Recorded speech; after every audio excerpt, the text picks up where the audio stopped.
Hey everyone, Technoman here with the video for you guys. In today's video, I'm going to show you how to turn off your iPhone screen if it's like this. Let's say it doesn't turn off and you want to turn it off.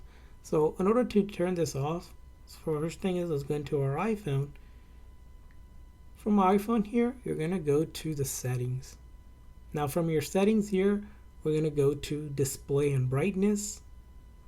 And from display and brightness, you're going to go down here and look for an option that says always on display. We're going to tap on that and then look for always on display toggle. We're going to turn it off.